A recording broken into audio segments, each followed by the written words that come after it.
근데 이 광야의 순간들, 우리가 예상치 못한 순간들을 걸어가게 될 때 우리는 그 내 마음속에 숨겨져 있던 것들이 뛰쳐나오면서 그 우상들을 직면하게 된다라는 것입니다. 그래서 그것들이 무엇이 있는가, 이것들을 한번 도표로 같이 한번 볼 건데요. 도표를 한번 보여주시면은요, 크게 네 가지가 있어요. 안락, 인정, 통제, 권력, 이렇게 있습니다. 그리고 제가 지난번에 한번 통제에 대해서, 컨트롤에 대해서 조금 다뤘었어요. 그리고 나머지를 못 다뤘었거든요. 그래서 요거를 제가 조금 전체적으로 개괄적으로 살짝 한번 달아볼게요. 여러분들의 마음속에 있는 우상은 과연 어떤 건지를 한번 진지하게 여러분들이 한번 여러분들의 마음을 한번 돌아보면서 생각을 해보시기 바래요. 우리가 요 네 가지가 있는데 간단하게 좀 설명을 드리면은, 우리의 마음이 주로 향하는 시간대가 있어요. 과거, 현재, 미래 중에서 주로 내 마음이 과거로 주로 가는 사람이 있고, 미래로 가는 사람이 있고, 아니면 현재에 주로 머무는 사람이 있고, 사람마다 달라요. 그래서 미래로 주로 마음이 가는 사람들은 주로 많이 이런 결과가 와야 되는데 하면서 염려를 주로 하게 되고, 그리고 마음이 과거로 주로 가는 사람들은 그때 왜 그랬지 이렇게 후회를 주로 하겠죠. 그리고 분노를 하기도 하고, 그리고 이제 현재로 마음이 가기도 하는데, 그거에 따라서 좀 보자면은 이 미래로 많이 마음이 가는 사람들, 마음의 에너지가 미래로 많이 쏠리는 사람들은 주로 이 통제라는 우상, 컨트롤 하는 이것이 내 마음의 우상으로 있을 확률이 굉장히 높아요. 그래서 이런 사람들은 이게 이제 컨트롤해야 마음이 안심이 되는 거야. 이 미래나 결과가 내가 원하는 대로 와야 돼. 그렇기 때문에 여기서 이제 표에 보시면 두려워하는 대상이 뭐겠어요? 불확실성. 이게 내가 원하는 대로 안 되면 어떡하지를 굉장히 두려워하는 거예요. 그러다 보니까 이제 문제 감정이 뭐가 있냐면은, 그런 상황 가운데 주로 뭐 때문에 힘들어하냐, 이런 분들은 염려나 근심 때문에 힘들어한다 라는 것들을 제가 지난번에 한번 말씀을 드렸어요. 그 다음에 보시면은 우리의 마음이 주로 과거로 많이 향하는 사람들이 있어요. 주로 마음의 에너지가 과거로 많이 가는 분들이 있는데, 그런 분들은 주로 여기서 이제 문제 감정 중에서 어떤 것들로 힘들어하냐 하면은, 이 인정의 우상과 권력의 우상에 보면은 소심함과 분노가 있지 않습니까? 주로 요 감정 때문에 많이 힘들어하는 경우가 있어요. 그래서 보시면은 우선 인정부터 볼게요. 이건 간단합니다. 인정이 우상인 사람이 있어요. 그러니까 사람들한테 인정을 받아야 돼. 이게 너무 내 마음속에 중요한 가치예요. 하나님의 역사보다도 이게 더 소중할 수 있어요. 그래서 이 인정이 우상인 사람들은 너무 당연하죠. 뭘 두려워하겠어요?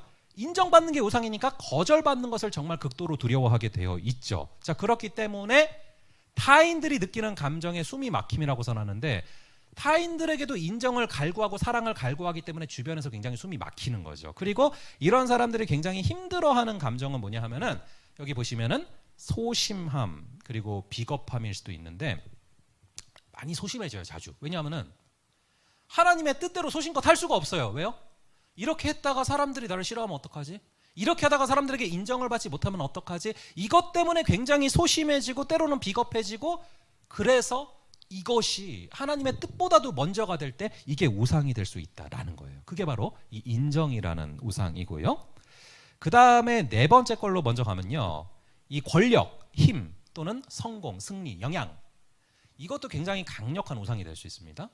저는 중학교 때, 고등학교 때 사실은 이 우상, 성공이라는 우상, 이거가 굉장히 저를 괴롭혔던 적이 있어요. 그러니까 쉽게 얘기하면 무조건 1등 해야 돼요.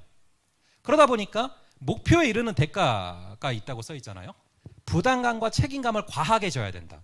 그러니까 성공해야 된다라는 것이 우상이 돼버리는 순간 사람이 어떻게 되냐면은, 예를 들어서 교과서를 한 3번 보고 시험 보면 되는 거야. 근데 그렇게 안 해요. 하나라도 틀리면 안 되니까 10번 보고 20번 보고 100번 보고 시험을 치는 거예요. 그러니까 얼마나 부담감과 책임감이 강해지고 힘들겠습니까? 이런 것이 목표에 이르는 대가고, 그러기 때문에 두려워하는 거는 뭐냐? 등수 떨어지는 거, 굴욕이죠. 그거고. 근데 이게 이제 단순히 공부해서 끝나는 것이 아니라, 예를 들어서 사회로 진입을 해서도 이것이 우상이 된다. 그러다 보면은 성공, 승리 쪽에서만 끝나는 것이 아니라 권력을 추구하고, 그러다 보면은 사람들이 주변에서 이용당하는 느낌을 많이 받겠죠. 그리고 이런 사람들이 힘들어하는 문제 감정은 주로 분노입니다. 분노. 자, 그래서 제가 지금 계속해서 하나씩 설명을 드리고 있는데, 나는 주로 약한 것이 무엇인가?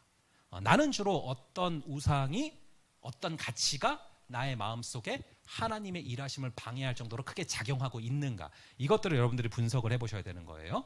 근데 그게 있어요.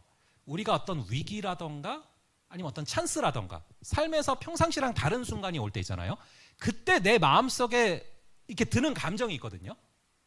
근데 그 감정을 이제 여기다 보면 문제 감정이라고 써놨는데, 그런 어떤 문제적인 상황이 다가왔을 때 내 안에 나타나는 감정, 그거가 굉장히 중요합니다. 그 감정을 여러분들이 잘 잡고 추적해서 따라가다 보면은 내 마음속에 우상이 보여요. 그래서 여러분들이 그 감정을 그냥 흘려보내면 안 되고, 나는 유독 어떤 상황이 올 때 이 감정 때문에 힘들다, 나는 유독 이 상황이 올 때 이 감정 때문에 무너진다, 그렇다면 그 감정을 잘 붙들고서 기도를 하셔야 되는 거예요. 그리고 이 감정을 갖고 잘 따라가다 보면은 내 마음속에 우상이 보인다는 거죠. 그래서 나는 주로 염려라는 감정 때문에 힘들어한다, 그런 경우는 컨트롤, 이 통제가 우상인 경우가 많다라는 것이죠. 대충 감이 잡히시죠? 그렇게 제가 지금 설명을 드리고 있는 겁니다. 그래서 지금 거의 다 했는데 하나 안 한 게, 첫 번째 거에 보면은 이제 안락 혹은 편안함이 또 우상인 사람들이 있을 수 있어요. 이거는 마음의 에너지가 과거나 미래보다는 주로 이제 현재에 있는 분들이 해당될 확률이 높아요. 안락이나 편안함이 우상이에요. 사생활. 그러니까 내 삶을, 내 사적인 공간을 침해하지 마, 이거예요. 절대로 내가 내 프라이빗한 공간을 터치하지 마. 이게 굉장히 강하면 이게 또 우상이 될 수 있다라는 것입니다. 자, 그러한 분들은 굉장히 두려워하는 대상이 뭐냐? 이 사람들이 막 뭘 요구하는 거, 스트레스 받는 거, 이거를 굉장히 두려워할 수밖에 없어요. 그래서 이 어떤 안전함 혹은 편안함, 나의 사생활, 이것이 우상이 되어버린 사람들은 주변의 사람들이 무슨 느낌을 받냐 하면은, 제가 써놨죠. 상처를 받는다 혹은 무시를 받았다는 느낌을 많이 받아요. 왜냐하면은 이제 신경을 내껏 나한테도 좀 쓰지 말고 나도 안 쓰는 거예요, 사람들한테. 그렇기 때문에 주변에서 느끼는 게 되게 무관심하다, 어떻게 저렇게 무관심하지 사람한테, 그런 느낌을 받기 때문에 주변에서 상처를 받았다는 얘기를 많이 하는 거예요. 그걸 제가 써놓은 거고, 그럴 때 이제 문제 감정이 뭐냐, 지루함이라든가 권태감, 이런 것들 때문에 주로 많이 무너져 있거나 멈춰 있는 경우가 많아요. 저는 특별히 오늘날 이 시대에 여러분 청년 때 굉장히 여러분들이 해당될 확률이 높은 게 사실은 이 첫 번째 거라고 생각을 하거든요. 이것이 결국 더 지속되면은 어디까지 가냐 하면은 무기력해지는 거, 요거까지 가거든요. 그래서 무기력해지는 마음, 이 무기력해지는 것도 사단이 굉장히 우리를 공격하는 통로 중에 하나입니다. 자, 그래서 제가 간단하게만 한번 말씀을 드렸지만, 여러분들이 안락, 인정, 통제, 권력, 이 네 가지의 가치 중에서 특별히 나의 마음 속에 보물 있는 곳에 마음이 있다고 했잖아요. 나의 마음을 컨트롤하는 가장 소중한 그 가치가 뭔가를 한번 진지하게 고민을 좀 해보셨으면 좋겠어요. 그럴 때 여러분들 그 내 마음속의 우상을 직면하실 때 그것을 내려놓고 거기에 하나님 모실 수가 있는 거예요. 이 구체적인 사례들을 제가 좀 이따 간증으로 한번 말씀을 드릴게요. 그럼 조금 더 적용이 쉬우실 겁니다.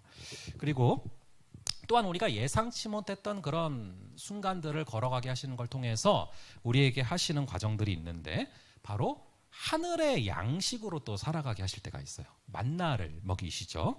자, 이게 바로 만나를 먹이시는 과정이 바로 내 마음 속에 있는 불안과 염려를 드러내시고, 그리고 그 마음을 하나님을 향한 신뢰로 바꾸시는 그러한 과정들입니다. 이 만나를 보면요, 굉장히 특별한 특징이 하나 있어요. 이렇게 나가서 광야에서 아침에 이제 만나를 걷어오잖아요. 그런데 여러분 잘 아시는 것처럼 하루치 이상을 줍는다, 아무 소용이 없어요. 다 썩어요. 그냥 그날 것만 딱 주실 수 있는 거예요. 그래서 이틀치, 3일치를 주워봤자 다 썩어버려요. 그래서 이 만나는 딱 그 하루 거, 일용할 양식이죠, 말 그대로. 그것만 주실 수 있는 거예요. 그래서 사람이 딱 이제 아침에 사람들이 나가서 이렇게 주워요. 만나를 주워요. 그러면은 그걸로 아침을 먹고 점심을 먹고 저녁을 먹어요. 그리고 나면은 저녁부터는 이제 내 손에 남는 게 없는 거예요. 남은 게 없어요, 이제. 그럴 때 사람의 마음에는 근원적인 불안함과 두려움이 엄습을 합니다. 그럴 수밖에 없어요. 통장 잔고가 0이 됐다. 그러면 사람은 근원적인 불안함과 두려움이 엄습할 수밖에 없는 거예요. 그렇기 때문에 거꾸로 우리는 뭔가를 많이 쌓아 놓으려고 하는 거잖아요. 그래서 쌓아 놓고 나면은 그게 예를 들어서 돈이라고 치면은 그걸 쌓아 놓으면은 마치 그게 나를 지켜줄 것 같고 뭔가 삶이 안전한 것 같고 그게 뭔가 나를 이렇게 보호해 줄 것 같은 그런 느낌을 받지 않습니까? 근데 거꾸로 남는 것이 없다. 남은 것이 없다. 그럼 근원적인 불안함이 엄습하는 것이죠. 그래서 만나가 이제 밤에 됐는데 없어요, 내 손에. 그러면은 계속 걱정이 되는 거예요. 내일 아침에도 이게 내릴까? 내일 아침에는 없는 거 아닐까? 오늘 우연히 내린 건 아닐까? 걱정을 하다가 잠이 들어요. 다음날 아침에 나가봅니다. 그러면 또 신경이 내려와 있어요. 또 당일치밖에 못 주워요. 많이 주워봤자 썩습니다. 아무 소용이 없어요. 근데 그거를 아침, 점심, 저녁 썼는데 밤이 되면 또 내 손에 남은 게 없어요. 그러면 또 불안함이 엄습하는 거죠. 오늘까지 우연히 내린 게 아닐까? 내일도 이게 있을까? 내일 없으면 어떡하지? 근데 다음날 나가보면 또 있어요. 이거를 통해서 하나님께서 훈련시키시는 것이 무엇입니까?